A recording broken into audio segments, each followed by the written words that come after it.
Bonjour. Chez Sequoia, nous proposons des modèles de fontaines qui se branchent sur le réseau et qui peuvent bénéficier d'options telles que l'eau gazeuse.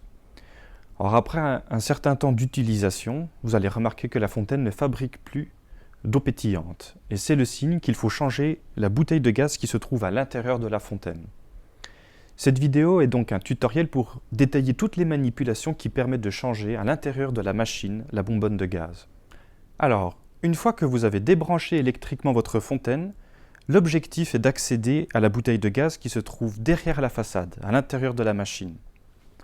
Pour ce faire, vous retirez le bac et vous actionnez le verrou qui se trouve à l'arrière de la machine en le tirant vers vous-même, ce qui permet de libérer la façade. Vous pouvez la saisir à cet endroit, la tirer vers vous. Et ensuite, vous pouvez intégralement retirer la façade. Voici donc l'intérieur de la fontaine avec la bonbonne à changer qui est couplée à un détendeur. Donc pour la changer, vous devez d'abord fermer la vanne du détendeur en la tournant dans le sens anti-horaire. Une fois que c'est fait, une fois que vous êtes allé au bout de ce mouvement-là, vous pouvez alors dévisser la bouteille de gaz.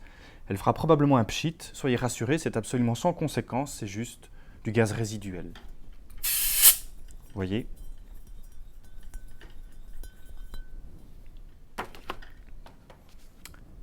Prenez votre nouvelle bouteille de gaz dont le pas de vis est protégé par une capsule en caoutchouc que vous pouvez retirer.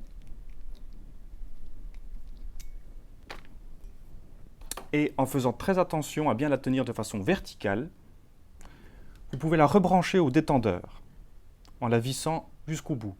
Alors, un peu de gaz va s'échapper, n'ayez pas peur, allez jusqu'au bout du mouvement et une fois que vous êtes au bout de votre mouvement de vissage, ça va s'arrêter.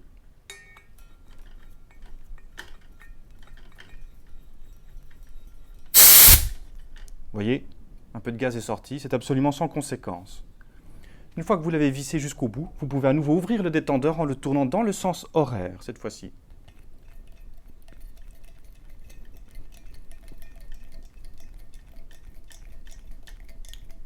Une fois que vous êtes arrivé au bout, on vous conseille de la resserrer de quelques tours de main, comme ceci. Vous venez donc de changer votre bouteille de gaz. Maintenant, ce n'est pas parce que vous venez de le faire que vous allez obtenir directement de l'eau gazeuse. Il va falloir donc faire une opération qui permet de remélanger à nouveau correctement le gaz et l'eau. Donc, pour ce faire, vous devez rebrancher électriquement la fontaine. Quand vous l'avez rebranché, vous pouvez tirer ensuite 3 bacs d'eau successifs.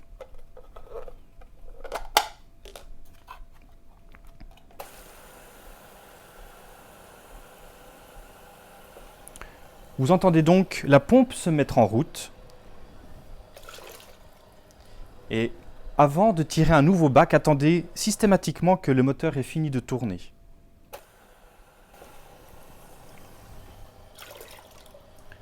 Progressivement, avec cette opération, l'eau et le gaz se remélangent parfaitement.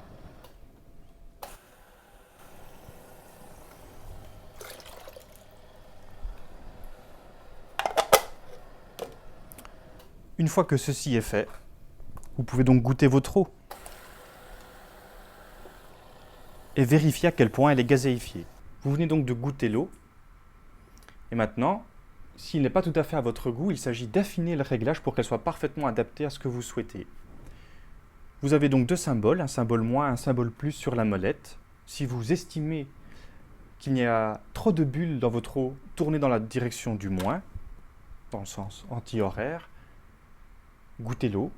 Si à l'inverse vous estimez qu'il n'y a pas assez de bulles, tournez dans la direction du plus, dans le sens horaire, pour régler précisément la quantité de bulles que vous souhaitez. Maintenant que le changement de votre bouteille de gaz est effectué et que votre réglage est fait à votre goût, il s'agit de remettre la façade à sa place.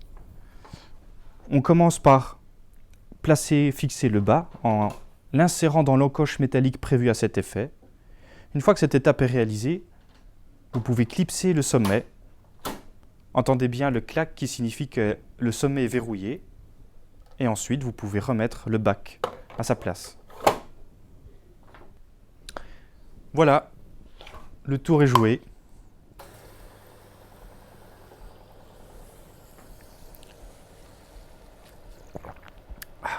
Et une eau gazeuse comme au premier jour.